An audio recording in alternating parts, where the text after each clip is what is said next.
Hello, nimekuja kwenye video hii kwa ajili ya watu ambao nawaona mko kwenye DM yangu mnaniuliza habari za kazi. Na nimekuwa nikiwatumia namba sana, ingawaje nilishasema namba ziko kwenye profile. Unataka kazi, chukua namba kwenye profile, piga simu. Kwa hiyo nazidi kuona DM yangu watu wananitumia hizo message, nataka kazi, naomba kazi. Tena wengine wanakuja naomba kazi ya supermarket, naomba kazi ya duka. Jamani, nilishasema na narudia kusema, unapokuja na kazi ya duka, sijui kazi ya supermarket, hiyo inabidi uende ukamwombe baba yako au mama yako, uende ukawaombe wazazi wako. Kazi specific ambayo unaitaka wewe, anzisha ya kwako, au wazazi wako waliokuzaa wakutafutie, wakuandalie. Sawa? Hapa ninatangaza fursa miaka yote, ni fursa ambazo nawaambia wasichana, wadada ambao hamna kazi, nendeni mkafanye hizo, mpate hizo hela, mwende mkaanzishe maduka yenu, mwende mkaanzishe supermarket zenu. Lakini mambo ya kukaa hapa na kuchoshana, naomba kazi ya duka, naomba kazi ya supermarket, mimi nataka kazi ya kwenda na kurudi, ndugu yangu, hicho ndio kimewafanya watu wako mitaani huko hawana kazi, kwa sababu wao wanataka kazi kwa condition zao. Kazi, maisha yaendi hivyo. Unapoanza katika mwanzo mdogo, mwanzo ambao unatafuta mtaji, inabidi uende na soko linavyotaka, sio wewe unavyotaka. Ukienda wewe unavyotaka, itabidi wewe sasa zunguka ukatafute. Si maduka unayaona, unakuja hapa uliona sisi tuna duka hapa. Hatuna duka. Sisi hapa tuna wazazi ambao wanahitaji walezi majumbani kwao. Kwa hiyo kama uko tayari kwenda kufanya kazi ya malezi kwenye familia za watu, kazi utapata. Lakini kama utakuja hapa na mambo ya kuniambia mimi nataka kazi ya duka, sijui ya uwakala, sijui nitafutie kazi gani, yaani wenyewe mnajua, sijui wenyewe mnavyofikiria kwenye vichwa vyenu, mtaendelea kubaki hapo hapo nasubiri kazi mnayoiota. Kazi unayoiota, kazi ya ndoto yako, kazi unayoipenda, unaitengeneza wewe kupitia kazi zile ambazo zipo. Fursa ambayo ipo karibu ndio unaitumia kwa ajili ya kupata kile ambacho utakuja kukianzisha. Kwa mfano mimi nina taasisi yangu sasa hivi inayosaidia watu, inayoajiri watu, na mimi inanipa kipato cha kuishi, na tena nafanya kazi vile ninavyotaka mini. Ninafanya kazi kutokea nyumbani, na waona watoto wangu wakienda shule, wakirudi wananikuta hivyo. Yani ni style ambayo ninaipenda. Kwa hiyo niliitengeneza hivyo, nafanya kazi nikiwa nyumbani. Sasa hii ni ndoto ambayo nilikuwa nayo, lakini nilianza kwenda kutumikia watu. Nilianza kwenda kuosha vyombo, kusugua masufuria, kufua, kusafisha nyumba za watu, kuangalia watoto wa watu. Haikuwa ni priority, haikuwa ni ndoto yangu, sio kipaumbele changu, sio kazi ya ndoto yangu, sio kazi ambayo mimi nilikuwa naitaka, lakini ilibidi niitumie ili iweze kunivusha kutoka ile hatua niweze kufika kwenye hatua ambazo natamani. Na leo ndio nimefika, niko kwenye hatua ambayo nilikuwa naitamani, niwe bosi, niwe na maisha yangu, niwe na familia yangu, niwe naweza kufanya kazi zangu, at the same time naweza kulea watoto wangu. Hayo ndio maisha ninayoishi sasa hivi, lakini si kuanza nayo. Kwa hiyo unapokuja labda una dream ya kuwa na duka, kuanzisha duka au kuuza duka, sijui wakala, sijui kitu gani, usianze kutafuta hiyo level, yani tutake kuanzia hapo. Anzia pale ambapo hiyo fursa ipo. Yani kuna sehemu ipo ambayo ni ndogo, unapaswa uanze nayo ili iweze kukuvusha kukupeleka mahali ambapo wewe unapataka. Ndio ramani ya maisha ilivyo, my friend. Okay? Na hayo nimeyaweka humu. Nimefundisha sana huku kwenye huu mwongozo wangu, ambao huu ni wa ramani ya maisha. Maendeleo ni mimi au ni wewe, kutoka dada wa kazi mpaka CEO. Manake nao amwe CEO, nina taasisi, naajiri watu, inasaidia watu, na mimi mwenyewe inanisaidia, maisha yanaenda. Lakini nilitoka wapi? Kazi za ndani, kutoka kazi za ndani. Okay? Kwa hiyo unapokuja hapa, tafadhali uje na mtazamo ambao, au ujifunze basi. Kama umekuja na mtazamo wako ambao umelelewa nao, wewe unafikiri kazi ni kutafuta ile unayoipenda, ukija hapa, kaa darasani ujifunze namna ya kuweza kutoka kwenye hatua uliopo uweze kufika kwenye hatua unayoitamani. Sawa? Kwa hiyo unataka kazi, uko tayari kufanya kazi hizi za mwanzo, kazi za kuanzia, mianzo midogo ambayo ni kulingana na neno la Mungu, kwamba mafanikio yanaanzia chini, kama mbegu ndogo ya haradali ambayo ukiifanya kwa uaminifu, ukaonyesha bidii, ukaonyesha jitihada, ukaonyesha uchapakazi, Mungu anakunyanyua kukupeleka kwenye hatua zingine. Kwa hiyo kama uko tayari, uende kwenye profile, uchukue namba, upige simu. Okay? Dajoi, uje dukani, ile suti ya Shem nimeiona. Wapi tena jamani? Duka lipi? Maana mimi mwenyewe nishasahau. Nahitaji dada. Sawa, karibu, chukua namba kwenye profaili yetu, tupigie simu, upewe maelekezo, utaratibu wa kujiunga na taasisi yetu. Ujiandae, uje ukafanye kazi. Nenda kachape kazi, mwaka mmoja, miaka miwili, upate mtaji wako, anzisha biashara yako, ishi maisha yako ndugu yangu. Hakuna raha kama ukiwa unaishi maisha yako ambayo ni ya kujitegemea kiuchumi. Una uhakika kabisa, yani nikizaa mtoto wangu najua kabisa, yani sina mashaka, sio ya kutelekezwa, ya kuachwa, ya nini, maisha yanasonga mbele. Okay, hizo ni changamoto ambazo zipo kwa sababu tunaishi na binadamu. Kwa hiyo mambo kama haya yakitokea, unakuwa hutetereki kwa sababu unajua chanzo cha mafanikio yako ni Mungu, sio mwanadamu. Na hicho ndio nawaambia wasichana kwamba jamani, kabla hujakimbilia kuzaa, kabla hujakimbilia kutanua miguu, hebu kwanza tanua akili, tanua ujuzi, upate kitu chako, uwe na kitu ambacho una uhakika, ambacho kwamba kwa kumtegemea Mungu na nguvu zako na akili zako, maisha hayatakushinda. Kwa hiyo hizi changamoto nyingine tunazokumbanaga nazo za kuachwa, kuparangana, mahusiano kuisha na nini, zinakuwa ni pati ya maisha, kwa sababu tunaishi duniani kwenye changamoto nyingi na tunaishi na watu ambao sio malaika. Lakini wewe unakuwa na uhakika kwamba maisha yataendelea, Mungu wangu yupo, kanipitisha kwenye hili, labda kuna jambo natakiwa kujifunza, lakini nasonga mbele. Sio wewe mambo yakiparangana unaanza na moja. Ndio kwanza tu una mimba tayari ushatelekezwa, ushaachwa, unaanza kulia. Dajoi, mimi na mimba sasa itakuwaje? Naomba kazi. Kwa nini ulikuwa unasubiria utelekezwe ndio uanze kuomba kazi? Kazi fanya sasa hivi. Tengeneza mazingira sasa hivi. Mungu wetu alivyotuumba alitengenezea mazingira, akaumba dunia, akaweka kila kitu. Ndio akaja kumuumba mwanadamu. Wewe unaanza kurukaruka sasa hivi. Una mpango wote wa kutengeneza future yako kiuchumi. Unategemea nini? Na kupigia upokei. Hebu tuma message, maana simu zetu zinakuwa bize.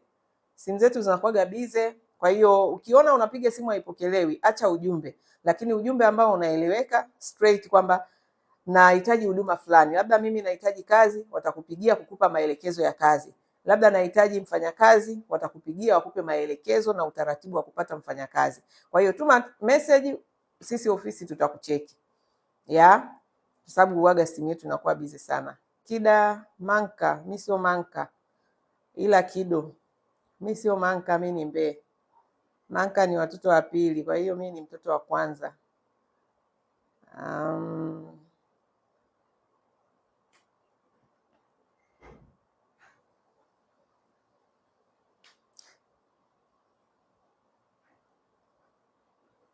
Na kublock wewe unayeandika mambo yako ya upumbavu hapa. Hizo masaji zako za ushenzi ambazo hazina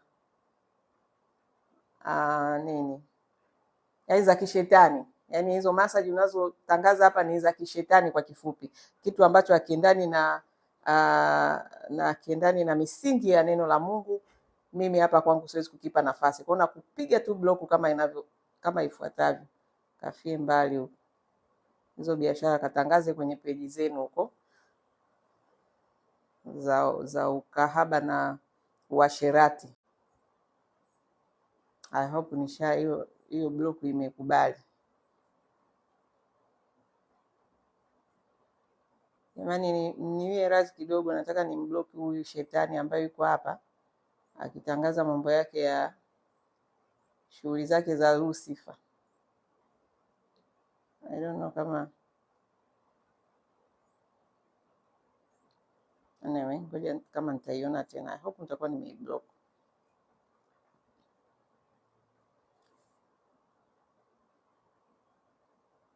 Hebu nione vidole, mbona vizuri? Vidole ni vya mume wangu, sio vya kwako.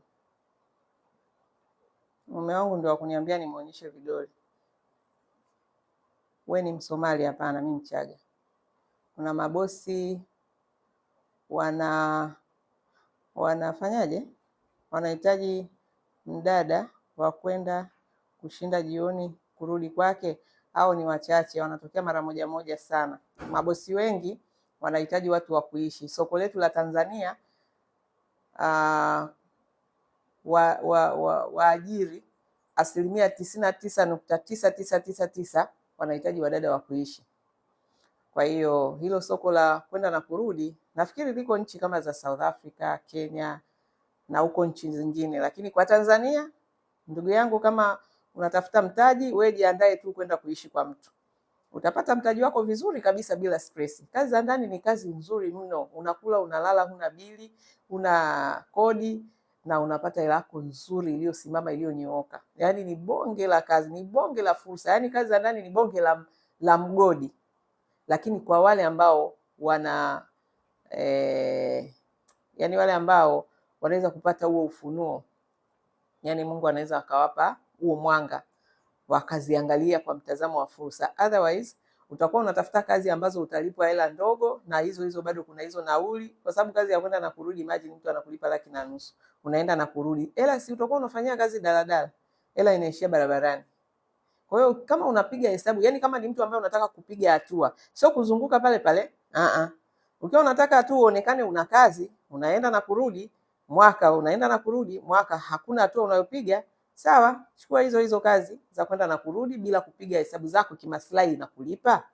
Lakini kama unaenda kufanya kazi, tukachukulia tu wewe ni traditional dada ambaye sio smart, sio professional, ni traditional tu ambayo utalipwa 1,500,000 kwa mwaka, ni 1,800,000. Unakula kwa bosi wako, unalala kwa bosi wako. Umetumia katika hiyo 1.8, labda unauza ukasave 1,000,000 kwa mwaka. Yani lazima ufanye, yani kuna kitu unaweza ukafanya. Lazima upate mtaji wa kufanya biashara. Kwa hiyo hivyo ndivyo ambavyo nawaelekeza kuwaza. Waza yani usiwaze tu kuwa na kazi ili mradi uonekane una kazi. Hapana. Hiyo kazi jaribu kupiga hesabu, inalipa? Kuna chochote unachosevu? Mtu unalipa 120,000, 1,500,000 au hata 200,000. Hata 300,000. Lakini unaweza kukuta unatumia nauli kiasi gani, alafu una kodi, sijui una vitu gani. Kwa hiyo kuna hatua gani unayopiga? Kwa hiyo unaweza ukasema ngoja niingie chimbo, okay? Niingie mgodini. Yaani huu ni mgodi wa uhakika. Sio ile migodi ambayo watu wanakaa miaka 50 wanasubiri dhahabu na hizo dhahabu zisitoke. Zikitoka zinatoka kidogo kwa watu wachache. Okay? Sio kila mtu. Lakini kwa mfano huu mgodi naosema ni fursa kupitia kazi za ndani kwa wasichana kutengeneza mitaji. Yaani huu ni mgodi wa 1,000,000.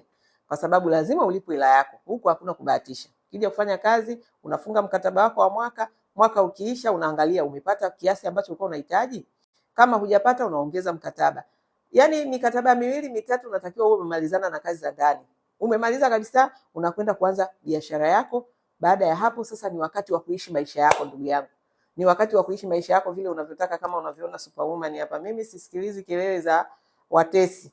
Okay? Sijui kaa hivi, weka hivi, tumbo usiweke kule. Sijui ni that is my life.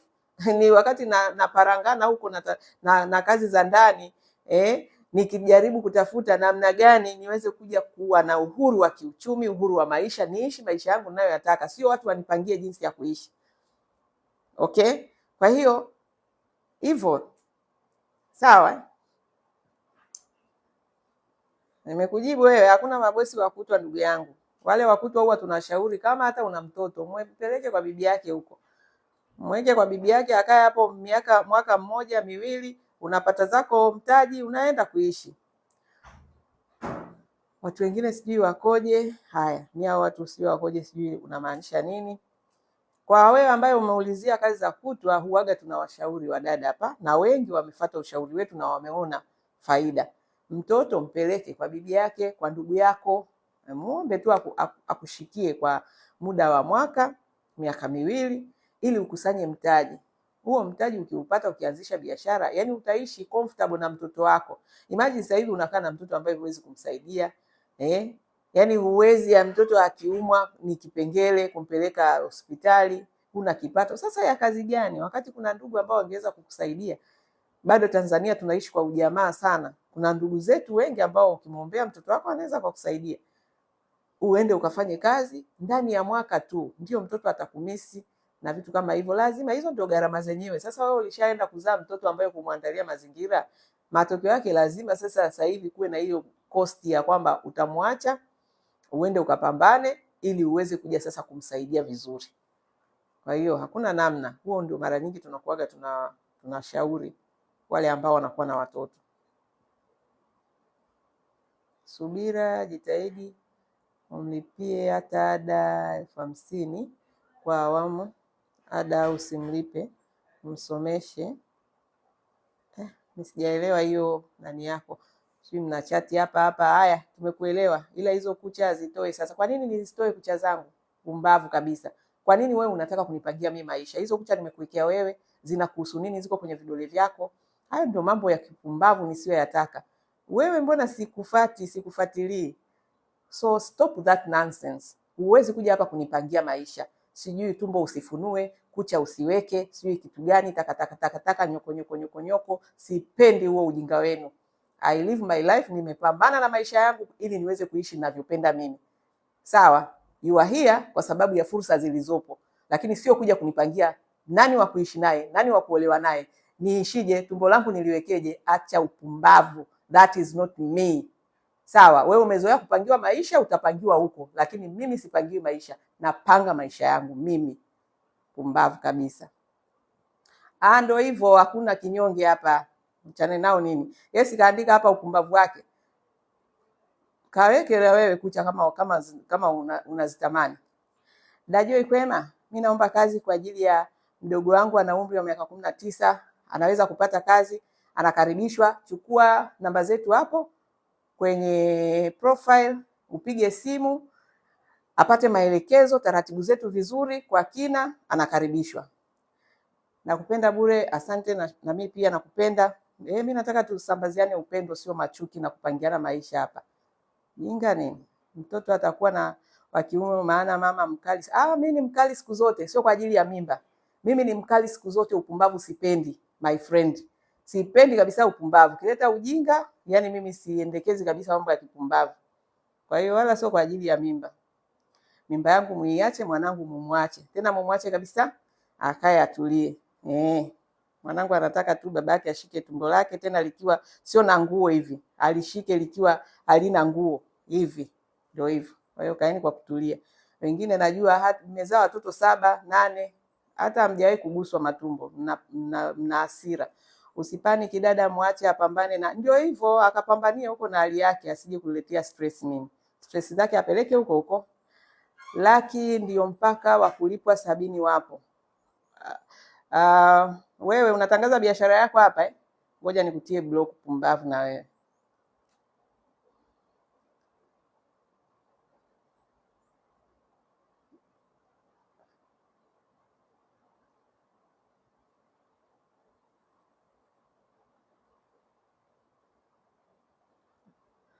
Nendeni mkatangaziani huko kwenye peji zenu.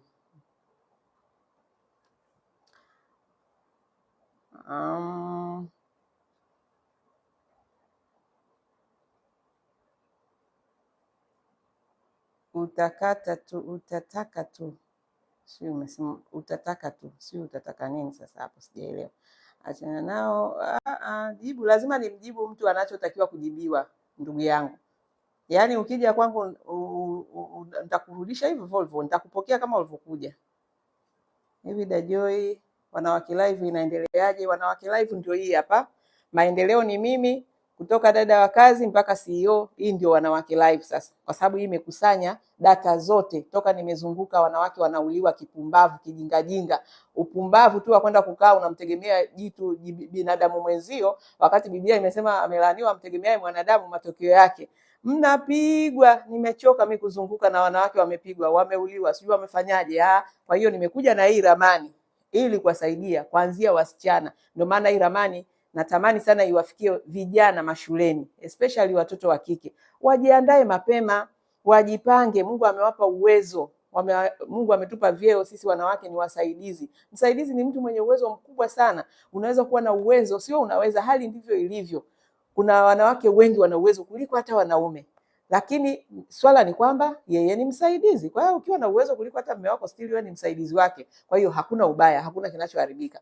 Lakini haya mambo ya kujiweka wewe kama mzigo, unajiweka hapo kama kifurushi, kama sijui kitu gani. Ndio hiyo, mnadharauliwa, mnapigwa, mnapangiwa maisha, mnapangiwa jinsi ya kuishi. Vitu vyako unavyovipenda huwezi kufanya.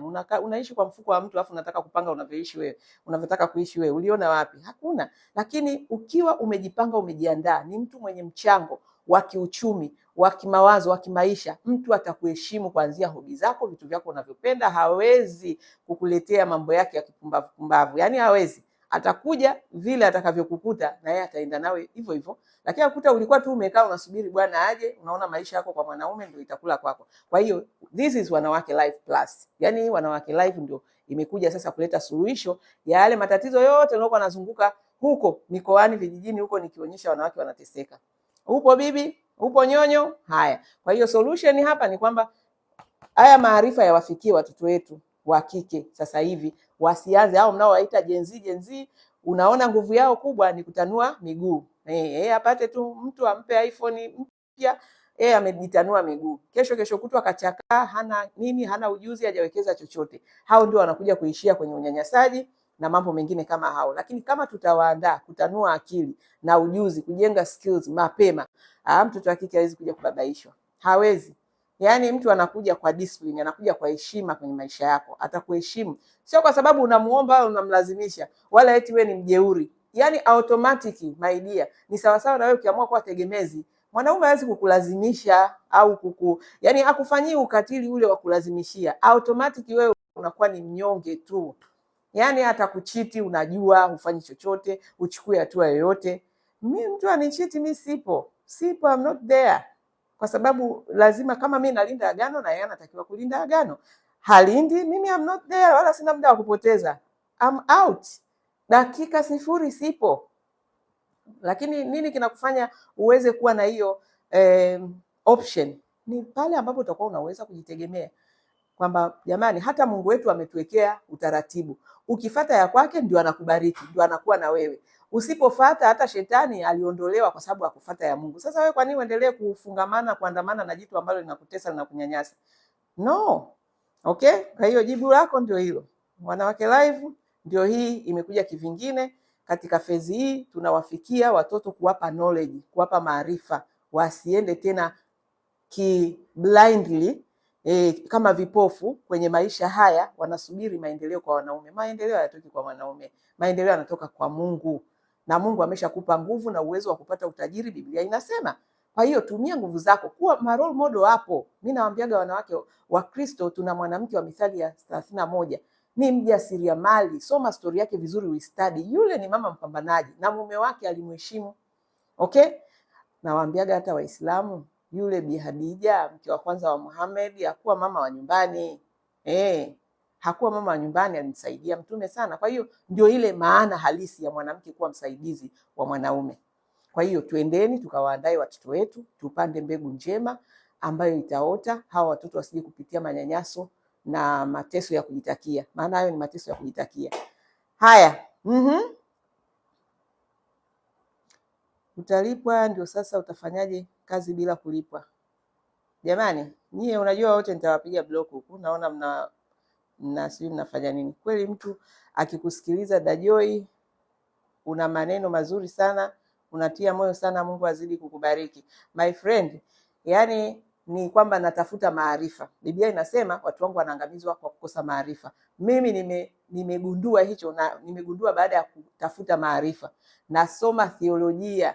Theolojia ni elimu ambayo inalenga kujua hekima ya kimungu. Ni kwa nini tuna chaos kwenye ulimwengu duniani? Wanawake kwa nini wanateseka wakati Mungu alituumba kama viumbe ambao ni delicate, viumbe ambao ni wa thamani, akatupa cheo cha kufanana na Roho Mtakatifu? Why tunateseka?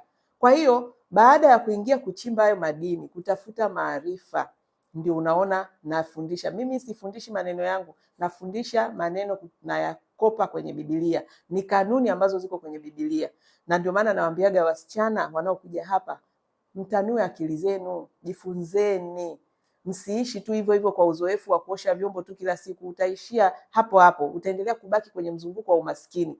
Lakini ukiingiza maarifa mapya kichwani, utajua namna ya kufanya vitu kwa upya, utajenga skills ambayo ina thamani zaidi na utaheshimika zaidi kwenye jamii yako. Najua tuambie basi hizo nywele unatengeneza wapi? Sifanyaji matangazo ya bure. Alimtengeneza nimemlipa, kwa siwezi kumtangazia. Mungu, hii baraka ya mimba naomba nijalie. Amina. Tena uipokee na mtu asikwambie una umri gani. Uwe na miaka 70 kama Sara, uwe na miaka 45 kama ya kwangu, uwe na miaka sijui 30 ngapi, haijalishi. Wewe alimradi ni mwanamke, Mungu amekupa tumbo la uzazi. Okay? Na mtu asikwambie tumbo lako baya kama mbwa wengine hapa walikuwa wananiambia tumbo baya. Mungu amekupa tumbo la uzazi. Huyo ni shetani. Mtu anayekwambia tumbo lako baya, sijui umri gani, sijui wewe ni mzee, sijui umezeeka, hao wote ni mashetani ambao wanalenga kukufanya ujisikie vibaya, ambao wanadhalilisha uumbaji wa Mungu, kazi ya Mungu. Mungu amekuumba wewe mwanamke kama alimpa Sara mtoto katika miaka yake 70, au kama amenipa mimi mtoto sio wa kwanza. Wengine wanasema kwani mtoto wa kwanza? Kwani akiwa mtoto wa 10 ndio anakuja kwamba anakuja kawaida? Mtoto ni mtoto, awe wa 10 awe wa kwanza. Unafurahia uumbaji wa Mungu, unafurahia baraka za Mungu kwa staili yako wewe. Kama mimi staili yangu ni kushika tumbo langu, ni mume wangu kushika tumbo langu, it is fine, ni tumbo langu, lakini ni tumbo la uzazi ambalo Mungu amenipa na amenibariki uzazi. Kwa hiyo mimi nakwambia pokea hizo baraka na usijisikie vibaya. Wakati wote ambao Mungu atakupa mtoto, mpokee. Una miaka 50, una 60, una 70, una 100, haijalishi. Na mtu asikwambie sijui mzee nyoko. Mzee ni yeye ambaye hakufunzwa adabu, hamjui Mungu na anamtumikia shetani. Huyo ndio takataka kabisa, hata usikilize huo upumbavu wao.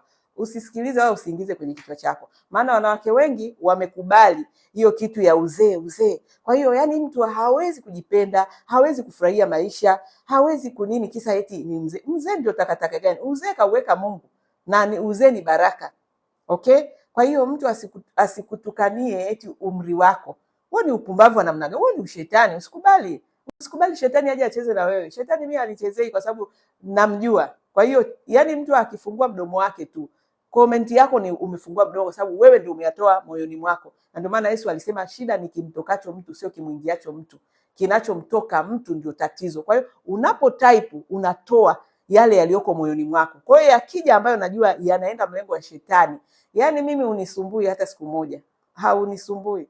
Kwa sababu najua hata hivyo Yesu alishasema njia inayoenda upotevuni ni mpana. Watu wengi wanapenda mambo mabaya, watu wengi wanakimbilia mambo ya kishetani. Ni njia pana. Kwa hiyo ndio maana unaweza kuona komenti nyingi ni mbovu, kwa sababu walio wa shetani ni wengi. Watu wenye upendo, watu wanaompenda Mungu, watu ambao watafurahia baraka za wengine ni wachache, kwa sababu njia inayoenda uzimani ni nyembamba. Okay? Haya. Umri huu na tumbo kama tuta la mama yako lililokuzaa wewe, kwa sababu wewe mwenyewe hujashuka hapa duniani hivi. Alikuzaa mtu. Huyu aliyokuzaa ndio ana tumbo kama hilo unalolisema, pumbavu kabisa. Ngoja kwanza kuna mtu wa kublock hapa.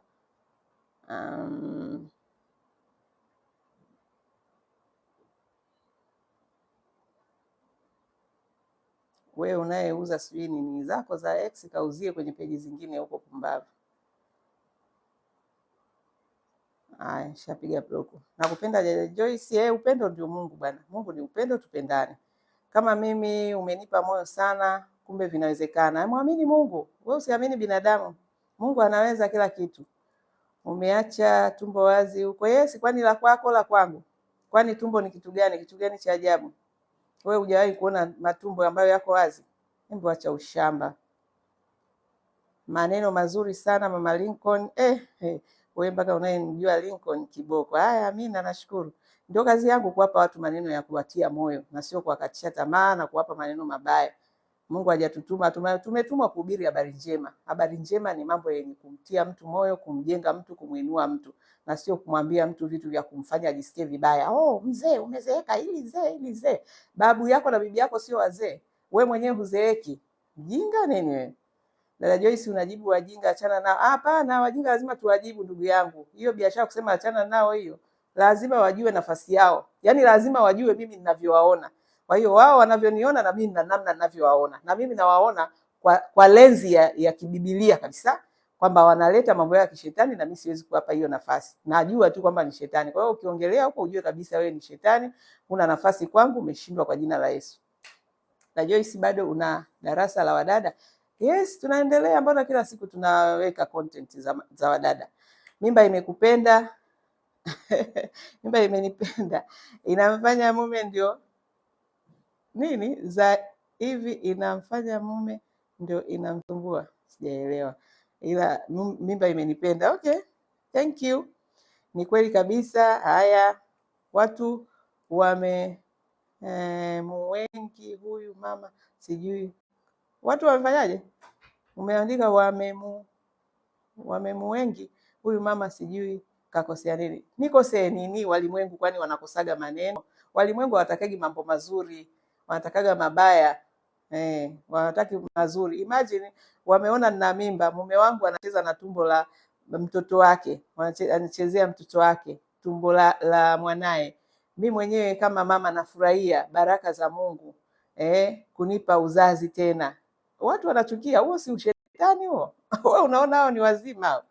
Sio wazima, huyo ni girl. Haya, nashukuru kama atakuwa girl, ila hata akiwa boy it's okay. Mimi huwezi kuamini toka zamani, yaani nilikuwaga sina nataka mtoto wa kike, nataka mtoto wa kiume. Watoto wangu wanakujaga tu wote kama unavyoona na boys, na hata huyu akiwa boy, yani mimi sio mtu wa hivyo nataka mtoto fulani fulani fulani, sio hiyo. Akija girl fine, boy it's okay, wote ni watoto. Kwani hamuna chumba cha kuchezea? Chumba cha kuchezea ndio hicho tulichezea tukapata mtoto, tukapata mimba. Kwa hiyo mimba sasa sio ya kuficha jamani, mimba nayo ni ya kuficha Tendo la ndoa tunafanyia chumbani. Kwa hiyo tumefanyia chumbani, Mungu ametubariki, tumepata mtoto, ndio huyu anakuja, ndio huyu tunamlea. Kwani tusimlee kwa mahaba, kwa mapenzi, kwa raha zetu? Tuonyeshe tena tumbo wenye wivu, baba mtoto akiwa analichezea likiwa hali.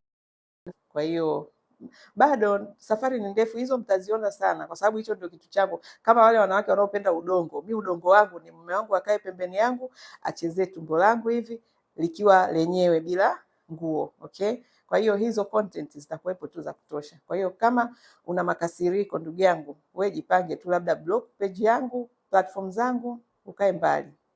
Ila kama ni wale ambao unafurahia baraka za mwenzako na Mungu atakubariki pia, basi utafurahi sana. Sawa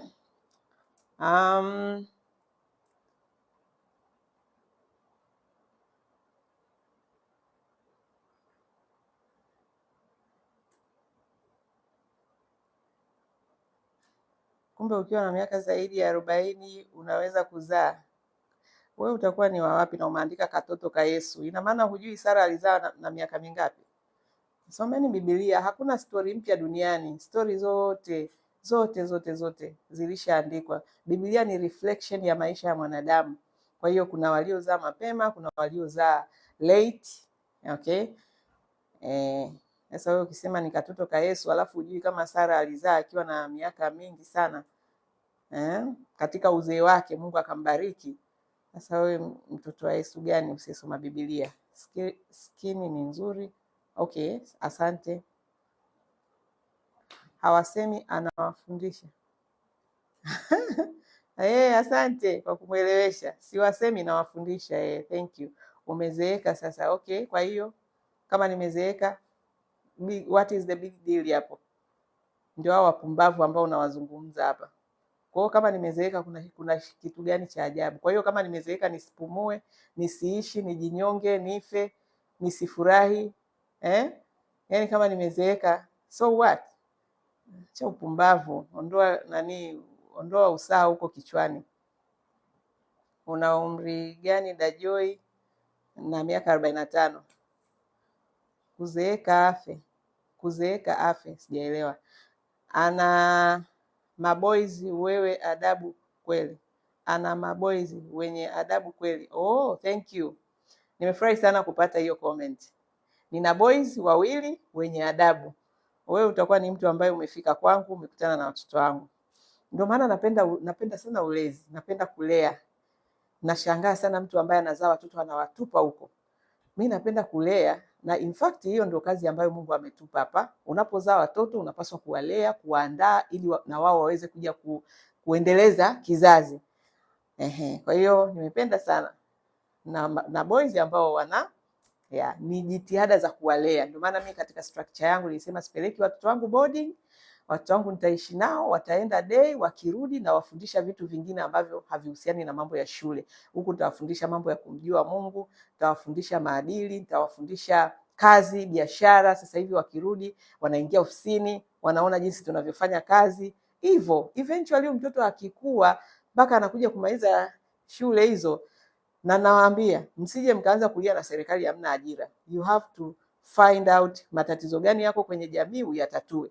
Naona hapa wazazi wenu tunatatua matatizo ya wadada, tunawapa empowerment, wanaenda kujitegemea na wanajua historia yangu. Mimi nilikuwa dada wa kazi, nawaambiaga na mimi nilikuwa dada wa kazi. Umeona dada na mimi nilianzia huko. Kwa hiyo sasa hivi wanaona mama na baba wanashirikiana, wanafanya kazi, wanafanya biashara, hivyo tunaishi, tunawalea hivyo, yani wanajifunza kwa kuona pamoja, wakichanganya na hizo theory zao wanaenda kujifunza huko shuleni. Naamini kwamba tutakuwa tumeandaa watoto vizuri. Mimi ndio nakupenda, ishi maisha. Mimi naishi maisha hata kama ungechukia. Kwani hao wanaochukia na kunitukana hapo usiishi maisha yangu? Hao wanaokalia hapo kuniita mzee.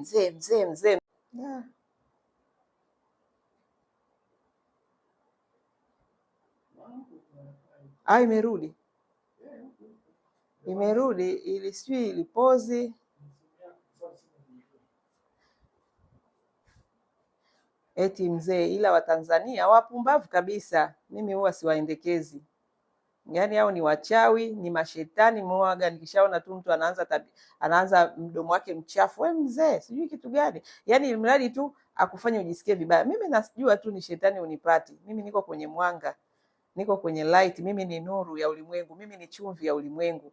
Kwa hiyo giza haliwezi kunipata hata siku moja. Kwa hiyo uje sijui mzee, sijui takataka gani, makelele yote wanayopiga, mimi najali. Mimi ninachoangalia tu niko katika mstari, neno la Mungu linasemaje, kanuni za Mungu zinasemaje. Amdani, yani nimeenda. Ndio hivyo. Nikwambie baraka za Mungu huwa hazifichwi. Ndio hivyo sasa wanataka tufiche. Wakati Daudi mwenyewe tunaambiwa Mungu alivyombariki alicheza mpaka nguo zikavuka, na haiongelewi kama ilikuwa ni kitu cha aibu. Watu wanakiongea kama kinaongelewa kama sifa. Yaani hiyo ilirekodiwa kama sifa kwamba alibarikiwa akapata energy ya kumchezea Mungu wake mpaka nguo zake zikavuka, kwamba hiyo ni sifa. Sasa Mungu amenibariki uzazi.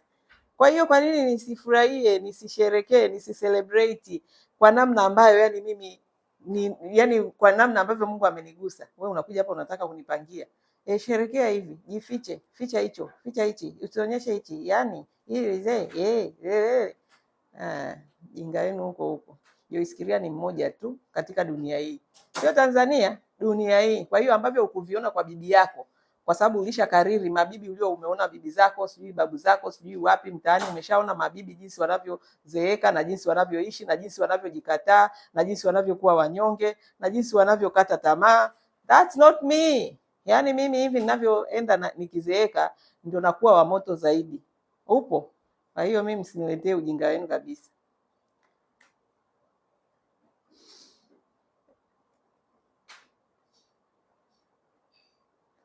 Nilikuwa na kuheshimu ila saa hizi. Sasa wewe hiyo heshima yako iliniletea ugali nyumbani kwangu. Iliniletea kitu gani?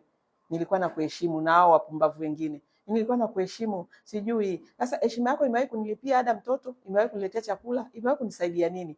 Sihitaji heshima ya kipumbavu. Yaani wewe heshima yako inifanye mimi nishindwe kuishi maisha yangu kwa sababu nataka wewe uniheshimu. Ili iweje? Wewe ni Mungu unanipa pumzi. Akiniheshimu Mungu na mimi nikifuata kanuni za Mungu, nikafanya kazi kwa utaratibu, nikaishi maisha yangu nikijua nampendeza Mungu, hiyo inatosha. Who are you? Wewe ni nani? Yaani ulikuwa unaniheshimu. Mimi sihitaji heshima ya binadamu washenzi ambao hawana upendo, ambao wanachukia mafanikio ya watu. Hiyo ni heshima? Hakuna heshima hapo, ni upumbavu tu. Sije ukaletea ujinga wako eti nilikuwa nakuheshimu. Mimi nani alisema nataka heshima? Sihitaji heshima ya mtu yoyote. Mimi nafanya kazi ambayo Mungu amenituma kuifanya, na wale wa kwake ambao wamepanga niwahudumie watakuja kwangu, sio kwa sababu mimi nawaita, ni kwa sababu Mungu na Roho Mtakatifu atawaleta. Kwa hiyo usiniletee ujinga wa kuniambia eti nilikuwa nakuheshimu.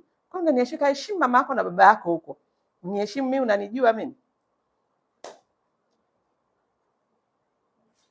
Akikuheshimu Mungu dada, Mungu inatosha ndugu yangu, na yeye ndo alisema amenichagua. Kwani nilijizaa mwenyewe? Neno la Mungu linasema kabla hajaniumba tumboni kwa mama yangu alinijua, na alijua atanileta zama hizi, na alijua kutakuwa na hiyo changamoto ya wasichana ambao nitatakiwa kuwaongoza kama kiongozi wao. Amenipitisha kwenye kazi za ndani ili baadaye niweze kuwaongoza na wao waweze kupita kwenye hiyo njia kwa ajili ya kuweza kuendesha maisha yao. Sasa hiyo inatosha. That is enough. Wataniheshimu hao ambao wanaoguswa na kazi zangu ambazo nazifanya.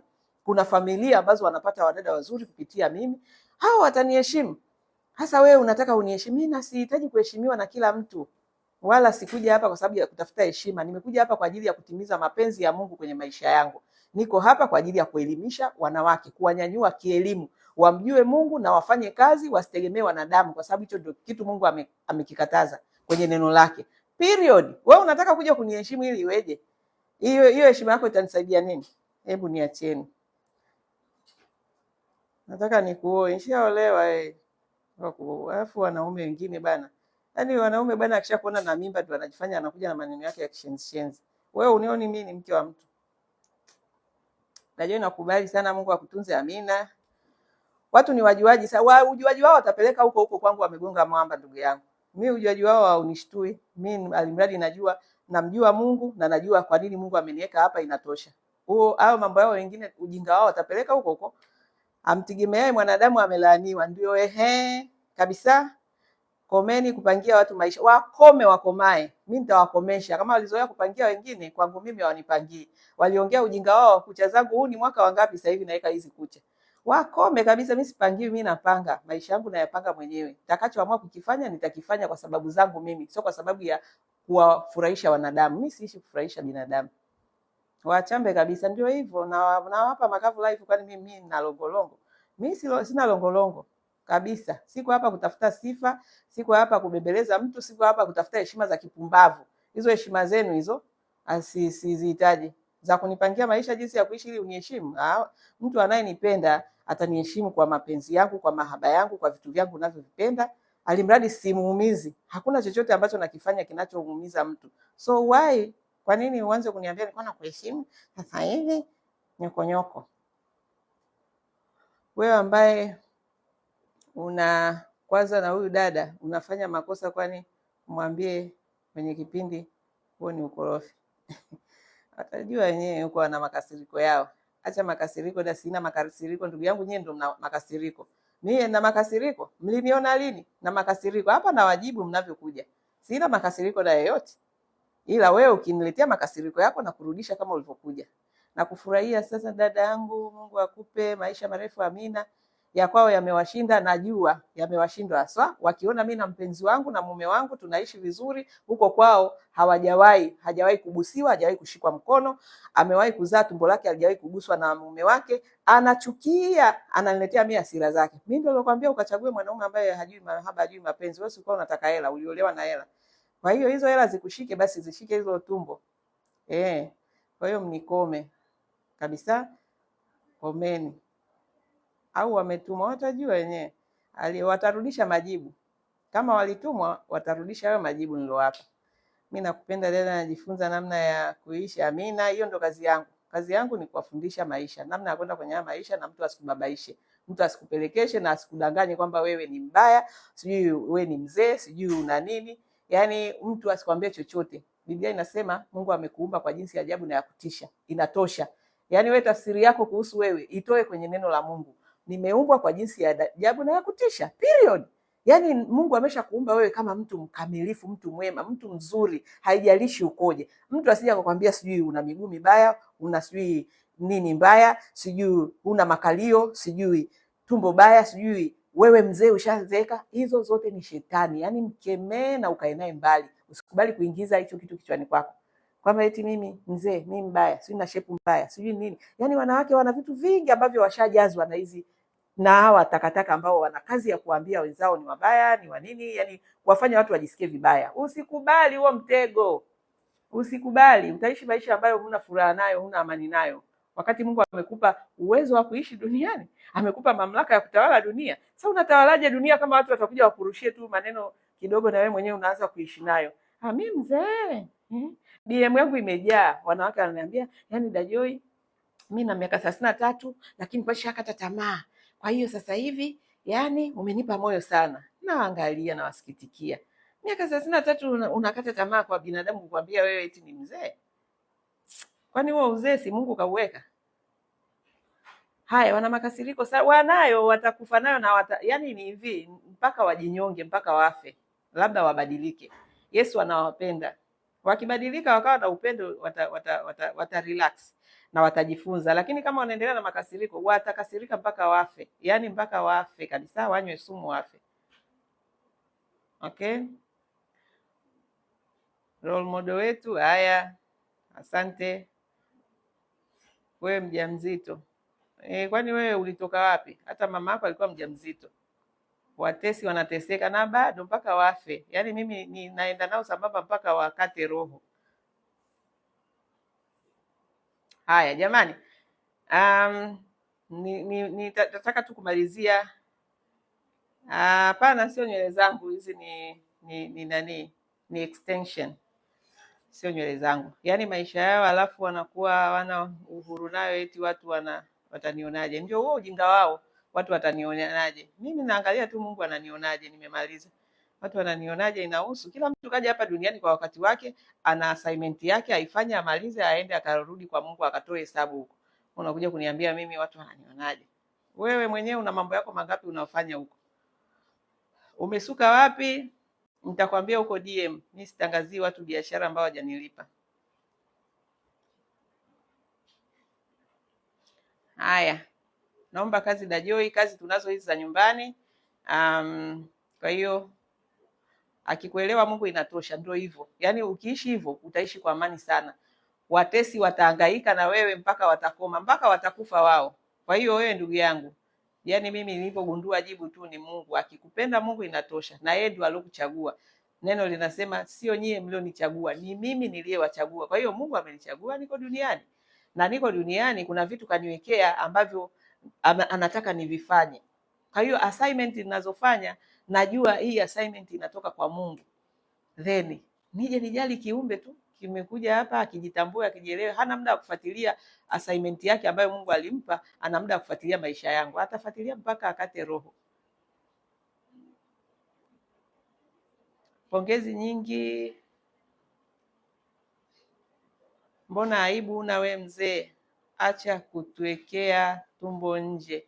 Aibu ya mama yako alokuzaa sio ya kwangu mimi. Mimi tumbo langu nimepewa tumbo la uzazi na Mungu, na amenijalia baraka sasa hivi, na baraka za Mungu sio za kuficha, ni za kushangilia, kumwaibisha shetani. Kwa hiyo unikome, nenda kamwambie mama yako alokuzaa, kwa sababu na yeye alikuwa na hilo tumbo ambalo hauna adabu. Umeelewa? Una adabu, hujafunzwa malezi mazuri, unaweza tu kuja kumropokea mtu kwa sababu una smartphone na bando. Jinga kabisa. Lenyewe la michirizi. Ndio michirizi, ndio michirizi kwa wanawake ambao wanazaa, my friend. Hiyo ni priceless. Yaani hizo ni alama zinazoonyesha baraka za Mungu ambazo ametupa watoto. Lakini nyie kwa ujinga wenu na utopolo wenu ndio mnaowafanya wanawake wanaanza kuhangaika kwamba wana stretch mark, wana michirizi. Michirizi ni baraka. Michirizi ndio uzuri wenyewe wa mwanamke aliyezaa, mwanamke ambaye amejaliwa uzazi. Kwa hiyo ujinga wako peleka huko. Jinga kabisa. Kubwa zima ovyo ni wewe na mama yako aliyokuzaa, pumbavu kabisa. Ngoja nikupige block, maana mimi sitaki hao watu wa hivi, siwataki kabisa. Uende kwenye peji nyingine huko ukaandike ushuzi wako. Usiletee ujinga mimi hapa. Haya, shakula block. Sisi kubwa zima ovyo. Kubwa zima ndamzidi mama yako aliyokuzaa wewe. Punguza ulimbukeni, ulimbukeni ni wako wako wewe na mama yako aliyokuzaa. Mtolee ujinga wenu hapa. Shetani mwenye miguu na mikono. Shikamoo marahaba.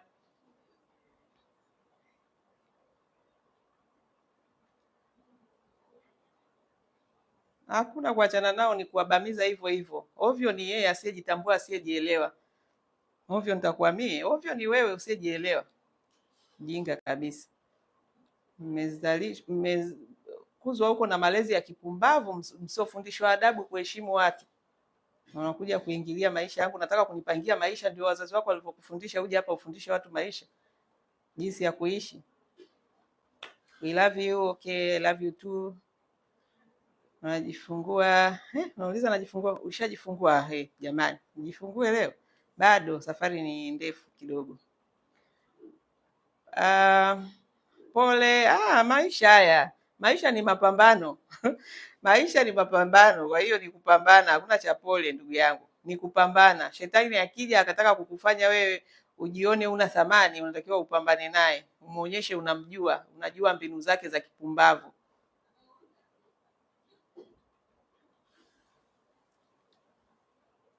Makasiriko unayo wewe, mjinga mmoja usiyejielewa. Uso unakunjamana. Kukunjamana uso ni kawaida, na hiyo huwezi kukwepa. Hata kama sasa hivi una miaka 20, utakuja kwenye umri wangu na utaenda umri wa mbele wa bibi yako. Kwa hiyo huwezi kukwepa kukunjamana na uso. Kama unaogopa kukunjamana na uso, kunywa sumu sasa hivi ufe, ili ufe ukiwa kijana, uso wako ukiwa hujakunjamana. Otherwise unaoongea ni upumbavu wa level ya juu. Bibi yako, babu zako, ndugu zako wote ambao umewakuta waliokutangulia, nyuso zao zimekunjamana. Niondolee ujinga. Watu wanakosa adabu sana. Watu hawana adabu ndugu yangu, na hao watu huwezi kuwalaumu. Ndio maana nawaambia wazazi wao ndio shida, kwa sababu unapozaa mtoto usipomfundisha heshima, wanasema, Biblia inasema mlee mtoto katika njia impasayo. Kwa hiyo hawa ndio watoto walivyolelewa na wazazi wao. Ndio maana nawaambia wazazi wao, mama zao, baba zao, ndivyo walivyowalea, kuja kutukana watu, kuja kuwaambia watu maneno mabaya. Yaani hivyo ndivyo walivyolelewa.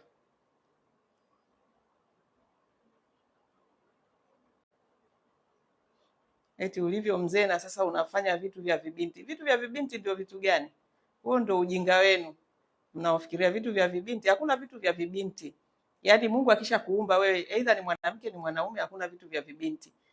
Unatakiwa uishi maisha yako unayoyapenda. Usiogope binadamu, eti vitu vya vibinti. Yaani umeongea ujinga. Yaani nyie mnachekesha sana. Yaani napenda unavyojibu kweli. Wanywe sumu, vitu vya vibinti.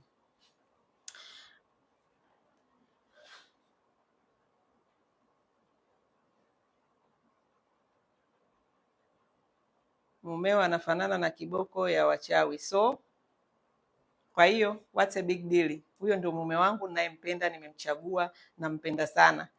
Kwa hiyo big deal ni nini? Afanane na yeyote anayefanana naye. Hao wote ni binadamu ambao Mungu amewaumba. So what?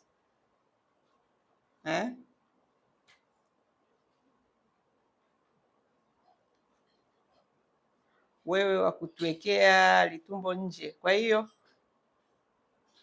kwani kuweka litumbo, kwanza sio litumbo, ni tumbo la uzazi ambalo Mungu amelibariki uzao. Sasa hivi niko katika prosesi za kuleta mtoto. Kwa hiyo usiite litumbo. Nakwambia tena, huyo alokuzaa hakukufundisha adabu, ndio maana mnakuwa na maneno machafu. Okay, hauna adabu, huna nidhamu. Na mwanamke yeyote ambaye nimesema katika umri wowote, Mungu akikubariki uzao, usije ukachukua maneno ya washenzi kama hawa ambao anakuambia sijui ni litumbo, sijui ni nini. Wewe tumbo lako vyovyote unavyojisikia, ishi, furahi, mtukuze Mungu kwa baraka aliyokupa. Hawa watesi, hawa washenzi, achana nao. Basi ulimbukeni. Yes, hamna shida. Nilimbukeni. Ni mimi nilimbukeni Pro Max. Yaani nilimbukeni mwenyewe. Hakuna neno. Wewe si mjanja. Mjanja wewe. Nenda kafiche tumbo lako, nenda kaishi maisha yako huko. Lakini mimi maisha yangu nayoishi nilimbukeni. Yes, limbukeni. So, nina shida gani? Sina shida. Uniona limbukeni? Nilimbukeni kwa raha zangu. Kwa furaha zangu. Nilimbukeni. Fine. Kwa hiyo nitashtuka kwa sababu umeniita limbukeni? Kwa sababu ninafurahia maisha yangu, nafurahia baraka zangu? Acheni upumbavu. Na Joy achana naye.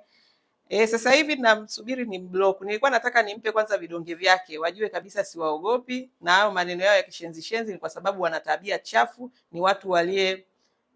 Ngoja wewe ni kublock wewe. Naya mshenzi mmoja siokuwa na adabu, kafunzwe na mama yako huko. Haya, nilikuwa nataka nimpe vidonge vyake kwanza, afu baadaye nimtie block. Nishamtia block, aende zake huko, siletee ujinga hapa. Watu wanatembea uchi hamsemi, kila mtu ana maisha yake. Hapo sasa wamekazana kuanika nyuchi zao kwenye mitandao ili wapate mabwana, wanajiuza. Mimi nafurahia baraka ya Mungu kuambia wanawake inawezekana, katika umri wowote Mungu anaweza kukubariki. Wamekuja na mapovu kama yote, nyinyi mnajianika mauchi yenu hapa, mbona hamna anayeongea?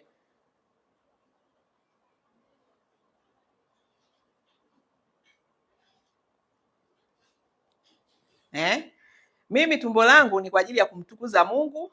Okay, niko na mume wangu halali wa ndoa, tumefunga ndoa wenyewe, Mungu anatubariki, tunafanya kazi zetu, tunamshukuru Mungu ametubariki sasa hivi uzazi, tunafurahia. Unakasirika. Nyinyi mna kazi ya kuanika nyuchi zenu kwenye mitandao kwa sababu za kutaka kupata mabwana. Mnaishi kwa sababu ya nyuchi zenu, mnaishi kwa sababu mnafanya biashara za ngono. Hayo amuoni? Ila mimi ambaye Mungu amenibariki uzazi, natarajia mtoto, niko na mume wangu kipenzi changu, tunawahubiria kwa vitendo. Haya ni mahubiri ya vitendo, namna gani ukae na mkeo. Maana mwingine mke amepata mimba, yeye anamkimbia, ndio kwanza yuko huko na vichepuko yao lakini mume wangu yuko ndo kwanza anabembeleza mtoto wake akiwa tumboni, anaanza kumlea mtoto akiwa tumboni. We unakasirika? We si ni shetani wewe? We una akili timamu wewe? We mzima wewe? Nyinyi mmekaa mmejianika makalio yenu hapa sasa hivi, kila mtu amaanika makalio yake kwa ajili ya kujiuza. Cheni upumbavu, afu ndio mnajisifu watoto 2000. Mnatakiwa mjifunze kwetu sisi namna ya kujitunza, namna ya kuweza kufanya kazi, namna ya kuweza kujitegemea, namna ya kujijenga, alafu uje uolewe upate mume ambaye mtaishi vizuri, Mungu akiwabariki uzazi, yani vitu kama hivyo. Lakini sio mnakaa hapa, kazi ni kuonyesha makalio kutwa nzima, masaa 24 kwa ajili mnatafuta mabwana, hamuonyeshi kazi mnazofanya, biashara mnazofanya. Mna vitu tu vizuri, lakini hatujui hela mnapata wapi, ni za ukahaba tu na umalaya na ushenzi. Hayo hamuyaoni. Ila watu ambao wanafanya kazi halali, biashara halali, wanaishi maisha yao, ni wanandoa, wamebarikiwa mtoto, eti mnawakasirikia. Wao si ushetani huo wa level ya juu kabisa. Pumbavu nyinyi.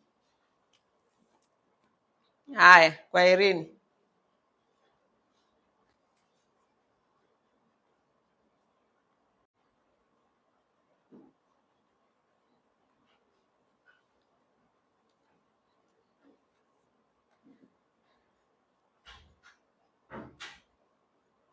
Okay, wewe ni kubwa jinga, malaya. Malaya nilikuwa mwanamke wako au nani? Wewe ndio malaya, atakuwa ni mama yako aliyekuzaa, sio mimi. Unitoe kabisa kwenye hilo kundi. Malaya ni mama yako aliyokuzaa, ambaye hakukufundisha adabu, na kwa sababu uliona umalaya kwake ukaona hiyo ndio kazi, ndio biashara, na unadhani wanawake wote wanafanya umalaya. Malaya ni mama yako, sio mimi. Unikome kabisa, unikome kama ulivyokoma ziwa la mama yako.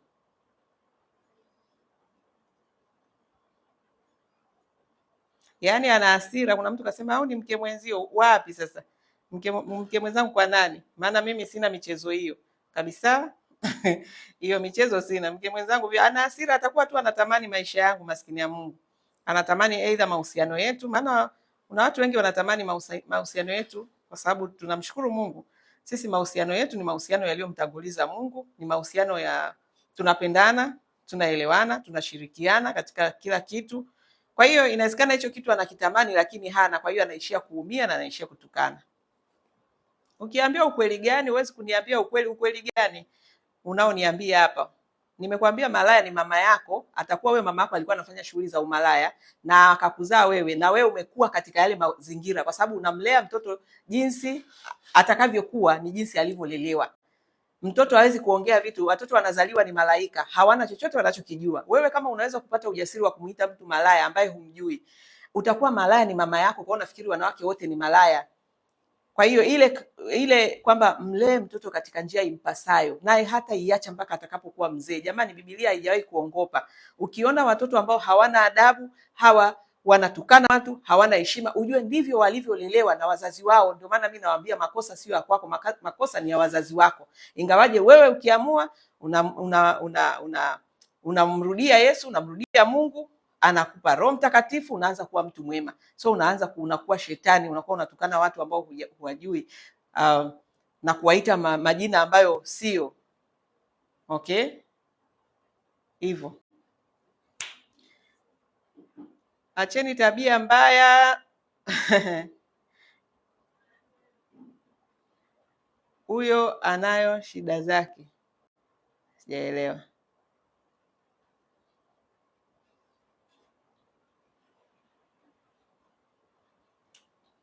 Nafikiri wewe ningekublock tu, kwa sababu nishakupa maneno yako wewe nilokuambia utakuwa umezaliwa kwenye umalaya huko, ndio maana unadhani kila mwanamke ni malaya. Sashapotea, maana comment zimepanda ni nyingi. Achana nao. Haya, shemeji anyoe akae vizuri. Mimi sasa ndio napenda anavyosuka.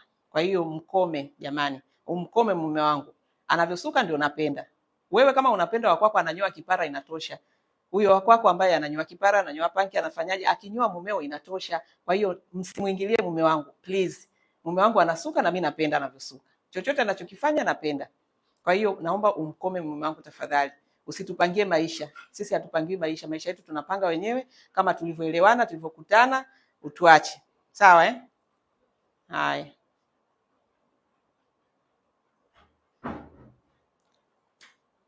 Haya. Jamani, hizi nywele sio za kwangu. And I'm living my life. Live your life and that's okay. Kabisa. Na ninaishi, nawafundisha tu wajifunze. Kwa sababu najua kuna wengi hapa watapata kwenda kufikiria mara mbili. Hayo mambo ya kupita na kupangia watu maisha, that's not life. Get busy na maisha yako. Ishi. Muda wote umekaa huyu amesuka anyoe. Sasa what for? Ukinyoa wewe na mumeo sinatosha.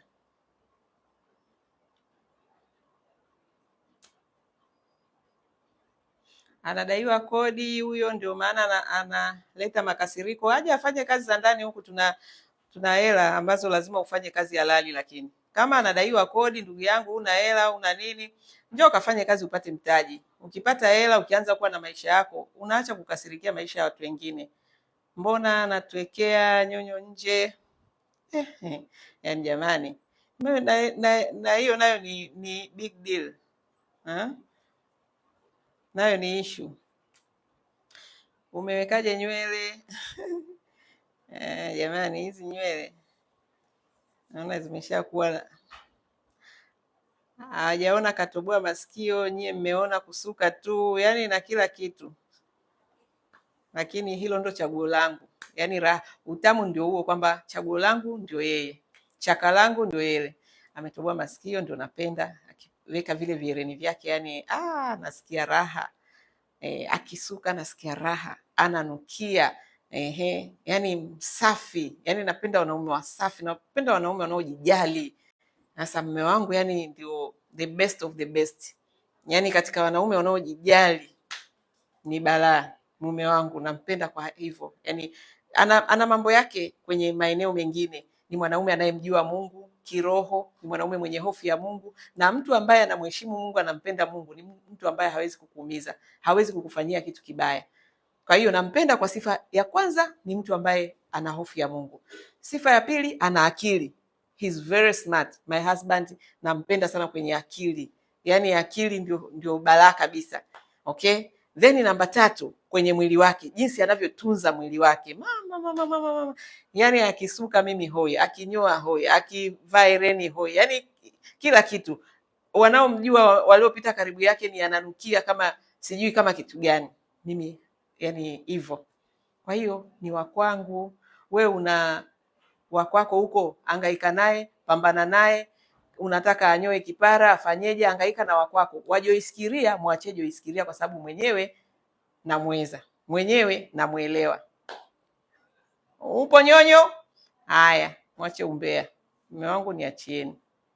Maisha yetu tuachieni. Tuangalie yale ambayo yanatija kwenu. Kama hivyo unataka kazi, unakuja unabadilisha maisha yako. Hayo ndio mambo ya kufuatilia.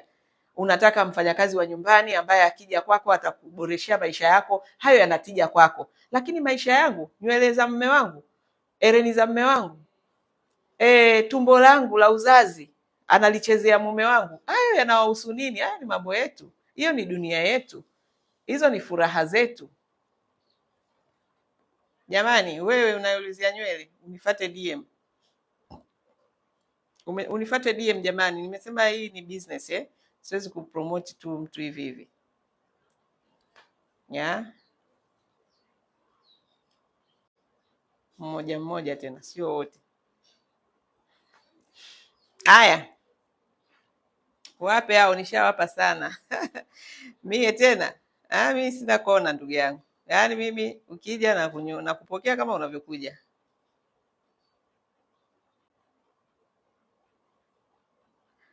Unazaa jike. Haya, inshallah. Wote ni watoto, awe jike awe dume, wote ni watoto, hakuna shida. We mrembo, Amina nashukuru. Dajoi chana nao na mimi natamani lifestyle yako ndio hivyo, huo ndio ukweli. Huo ndio ukweli. Watu wanajitia makasiriko lakini wanatamani lifestyle. Mimba imekupendeza sana, asante sana. Nina ushuhuda mami. Mumeo ni mtu safi sana. Nakumbuka nilivyokujaga kutafuta kazi. Thank you. Dajoi, hii nywele imekupendeza sana, asante. Kuna mtu kang'ang'ana hapo nipandishe. Nikupandishe wapi? Ndugu, nikupandishe wapi yani? Haya, mi nafikiri kwa leo nataka tu nimalizie na hii project yetu, kwa sababu mwisho wa siku hivi vichambo vimepita tu by the way, kwa sababu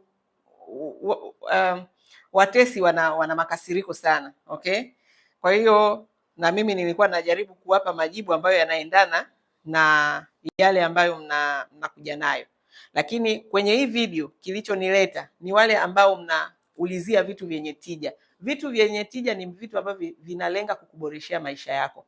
Aidha unahitaji kazi ili upate mtaji, na wewe siku moja uwe na maisha yako, uishi maisha yako vile unavyotaka, mtu asikupangie maisha.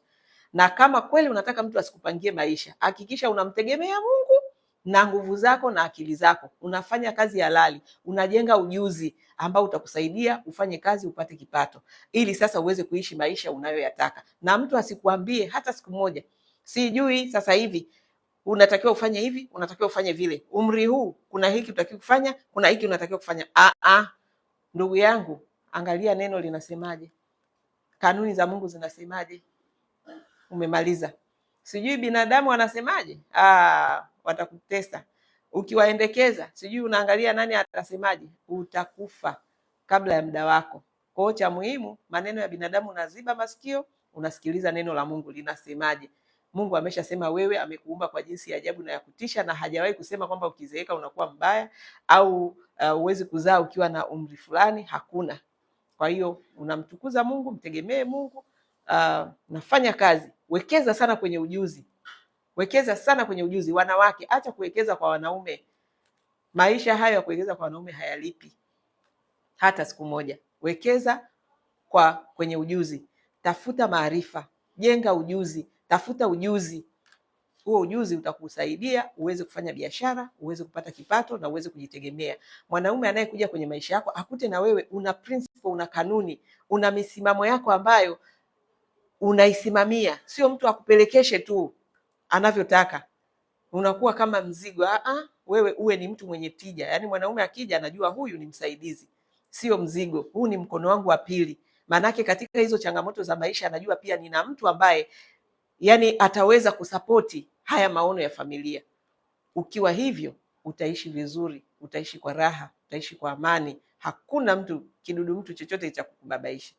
Kwa hiyo wale ambao mnahitaji pa kuanzia sasa hivi, inawezekana hauna mtaji, hauna biashara, uko katika hali ya mwanzo, tuna mradi wetu mzuri sana hapa wa Wadada Center ambao utaweza kukupa ajira, utakupa kazi, utakwenda kufanya mwaka mmoja, miaka miwili, mitatu, unapata mtaji wako, unakwenda kuendelea na maisha yako. Mimi hivyo nilivyoanza maisha, na leo namshukuru Mungu amenifikisha hatua niliyofika. Na ni hatua ambayo niko very comfortable. Silili serikali sijui sina kazi, sijui sina ajira.